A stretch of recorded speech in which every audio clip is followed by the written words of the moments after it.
Welcome to Market Thesis. This is your Sunday deep dive, the long form story behind the numbers that move markets. This week, Nvidia reported earnings data center revenue of 60.4 billion in a single quarter, the 14th consecutive quarter of sequential revenue growth. The stock barely moved. When the extraordinary results no longer surprise the market, it means the market has already priced in extraordinary results as the permanent baseline. But how did we get here? How did a company founded by three engineers at Denny's restaurant in 1993, a company that was 30 days from the bankruptcy in 1996, become the first company in the history to reach the $5 trillion market cap? That is the story we are telling today. 33 years, 5 eras, one unbroken thread. Let's begin. April 5, 1993, a Denny's restaurant near San Jose, California. Three engineers in a booth. The first, Jensen Huang, 30 years old, born in Taiwan, moved to the United States at age of 9. As a teenager in Portland, he washed dishes and cleaned bathrooms at Denny's same restaurant chain where he was now about to find a company. He earned the master's degree from Stanford by studying evenings and weekends while working full-time as a chip engineer at LSI Logic. The second, Chris Malachowski, chip designer from the Sun Microsystems. Third, Curtin Prim, graphics specialist from IBM. Their idea was simple to state and extremely difficult to execute. 3D graphics at the time required workstations that cost 100,000 or more. Hollywood used them, the military used them, ordinary consumers could not touch them. These three engineers believed they could bring that capability to a $1,000 personal computer. They raised $20 million in the venture capital. They named the company Nvidia. No particular meaning, no other company was using it. Jensen Huang was named CEO. He has held the title every single day of the company 33-year existence. He would later say of this period, I was successful until I started Nvidia. 3 years in, the company nearly died. Nvidia's first product, the NV1, was complete failure. The NV1 used a technology called the quadratic surface rendering. The problem, the entire industry was standardizing on a triangle-based rendering. The NV1 was built on the wrong foundation. Few units sold, the company had spent most of its funding. But one company noticed something in the NV1 approach. Sega, the Japanese gaming company competing with the Nintendo for the home console market, signed a $7 million contract with Nvidia to build the graphic chips for its new Dreamcast console. The chip was called the NV2. For Nvidia, the contract was survival, and the Nvidia made a fatal mistake again. The NV2 was built on the same quadratic technology as the NV1, the same wrong technology, incompatible with Microsoft's new Direct 3D standard, and that the entire industry was adopting. The NV2 was a dead end. By nearly 1996, Nvidia had approximately 30 days of cash remaining. Not 30 months, not 30 weeks, just 30 days. A new hire, graphics expert, demanded a hand-delivered paper check every single Friday because he was not sure the company would survive the week. Co-founders were shouting at each other in the full view of employees. Jensen Huang flew to Japan. He sat down with the Sega's leadership and told the truth. The NV2 was a dead end. The technology direction was wrong. Nvidia had failed. And then, having admitted complete failure, he asked Sega to pay the remaining contractual fees in full to prevent the company from going bankrupt. Read the outcome box at the bottom of this slide. Sega's American CEO, who had previously met Huang and taken a liking to him, made the decision to honor the payment and convert the remaining funds into a $5 million investment in Nvidia. That $5 million kept the company alive. Nvidia scrapped the NV2 entirely, pivoted to a triangle-based rendering, the industry standard, and began building that what could become the Riva 128. August 1997, the Riva 128, built correctly this time on a triangle-based rendering, the same standard Microsoft had chosen for the Direct 3D, 1 million units shipped in the first 4 months. It was just the fastest GPU on the market. Number 1. The complete the company that had been 30 days from the bankruptcy in 1996 was not generating the real revenue, real customers, or the real momentum. Jensen Huang lessons from this crisis has defined Nvidia culture ever since. Read the quote on the bottom right side of the slide. You know the phrase 30 days from going out of business. I have used it for the 33 years. The feeling doesn't change. The sense of vulnerability, the sense of insecurity, and it does not leave you. He said that in 2025 on the Joe Rogan Experience, leading the world's most valuable semiconductor company with a $5 trillion market cap, still feeling 30 days from going out of business. That fear is not a weakness, it's the engine. 1999, August 31. Nvidia released the GeForce 256. In the press release, Nvidia coined a term that did not previously exist: GPU, Graphics Processing Unit. Here is why this distinction matters. CPU, Central Processing Unit, processes tasks one at a time, very fast, sequential, one calculation than the next. GPU processes thousands of tasks simultaneously in a parallel. It was designed for the graphics because rendering pixel into a game requires the same mathematical calculation applied to millions of the pixels at once. Sequential processing would be the far too slow. Parallel processing made it possible. The GeForce 256 could perform 120 million shader operations per second.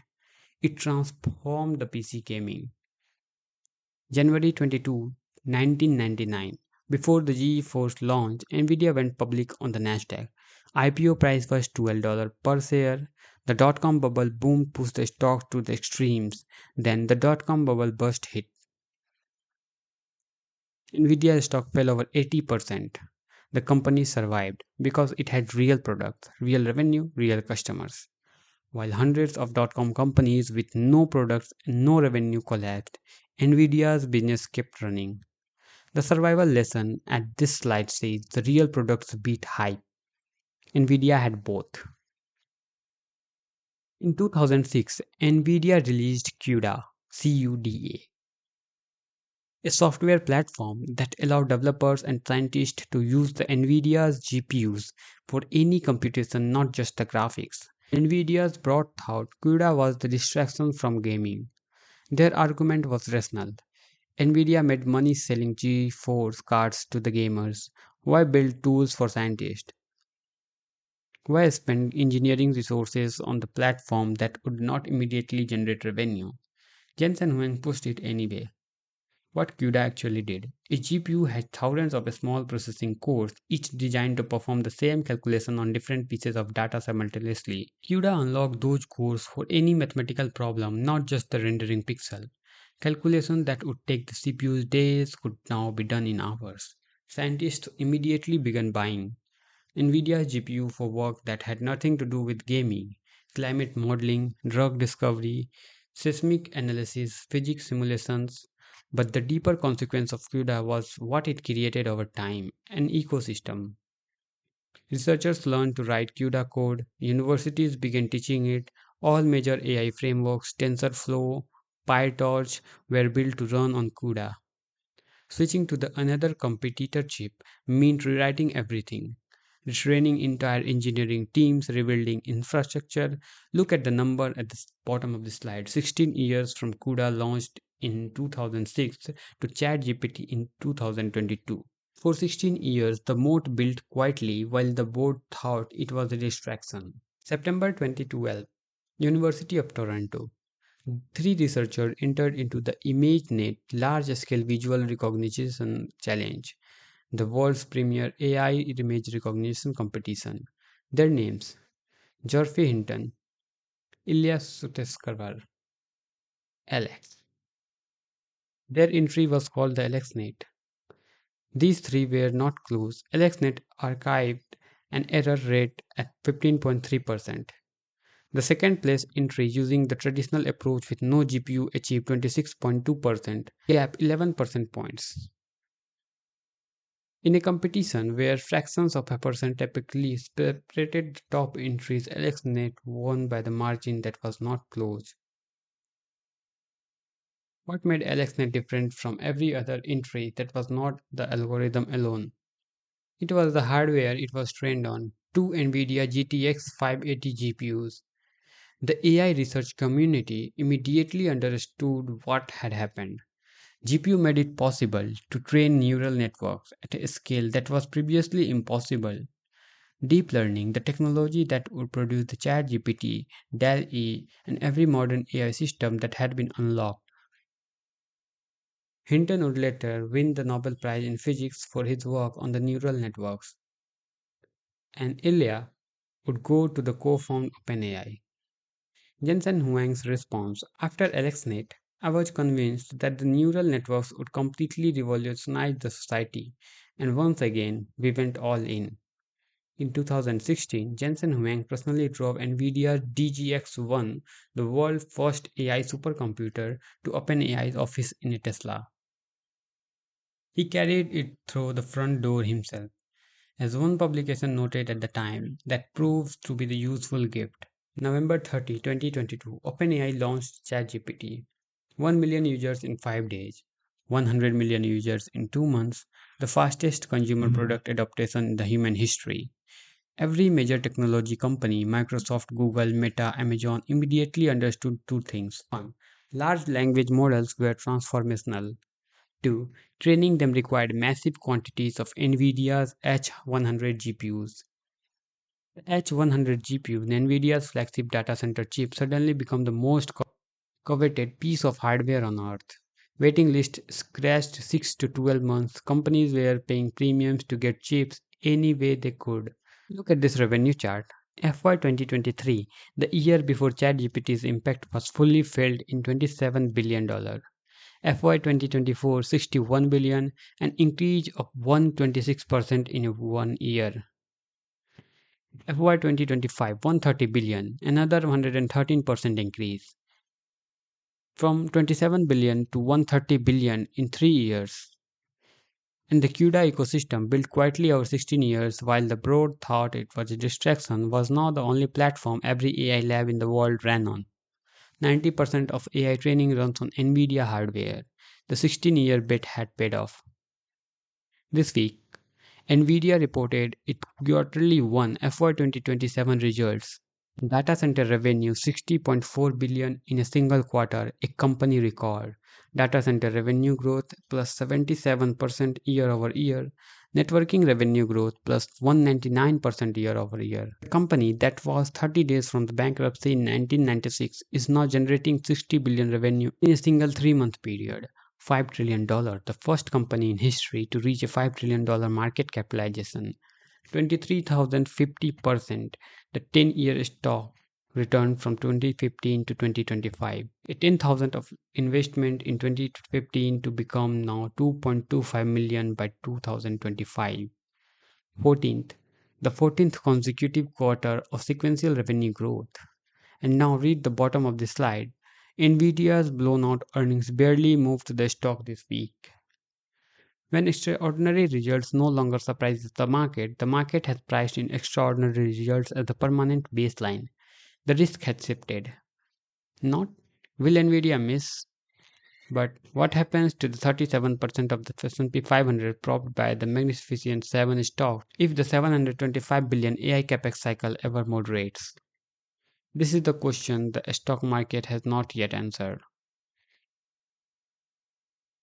The most common question about Nvidia is, can anyone catch up? AMD exists, Google TPUs exist, Intel has re-entered the space, dozens of AI chips startups have raised billions.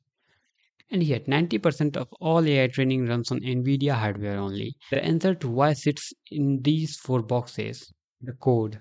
Every major AI framework, TensorFlow, PyTorch, JAX, is built to run on the CUDA. Every published research paper assumes CUDA hardware. Switching means rewriting everything from scratch, not updating, rewriting. The talent. An entire generation of AI researchers and engineers were trained on the CUDA. Universities teach it. The muscle memory of the global AI workforce is NVIDIA specific. The infrastructure. All three major cloud providers, AWS, Google, Azure, built their AI infrastructure on Nvidia's GPUs. Switching requires rebuilding the physical infrastructure on the global cloud. The architecture. Nvidia's chip architectures, Hopper, Blackwell, Vera Rubin are years ahead of competitors, not months, years. The CUDA mode took 16 years to build. It will not be dismantled in 16 months. Let me pull the full story in one place. Era 1 1993 to 1999. The GPU, Denny's booth near bankruptcy, a $5 million Sega lifeline, the Riva 128, the GeForce 256, the world GPU is coined. Era 2 2000 to 2006, CUDA. The board thinks it's a distraction. Jensen Huang pushes it anyway. Scientists to discover parallel computing, the mode begins to form. Era 3 2006 to 2016, Deep Learning. AlexNet on the two GTX 580s, an 11-point margin in a competition no one expected. Jensen goes all in on AI. The DGX one is the personally delivered to OpenAI. Era 4 2016 to 2022, the AI monopoly. Volta Ampere Hopper Tensor Cores purpose built for AI. 90% market shares in AI training before most investors had heard the phrase large language model. Era 5 2022 to now, the explosion. ChatGPT H100 waiting lists, 130 billion in annual revenue, $5 trillion market cap, the first company in history. Each era built on the last. Each decision compounded. The CUDA bet in 2006 made the AlexNet moment possible. The AlexNet moment made the ChatGPT explosion possible. The ChatGPT explosion revealed the moat, and that had been building for 16 years. None of it was an accident. All was planned. Let me close with the man himself. Jensen Huang, 62-63 years old man, born in Taiwan in 1963, his parents sent to the US at age of 9. He was dishes and cleaned bathrooms as a teenager at a Danish restaurant chain, the same chain where he later founded the Nvidia. He had been the CEO for 33 consecutive years. He still works every 7 days from 4 a.m. every single day, including the Thanksgiving, including the Christmas. Time magazine named him one of the arbitrariest of AI. Person of the Year 2025. In 2026, he was appointed to the President Council of Advisors on Science and Technology. And yet, despite all of this, read the first quote on the right. Every day I feel like we were 30 days from going out of business. That feeling never leaves. The second quote.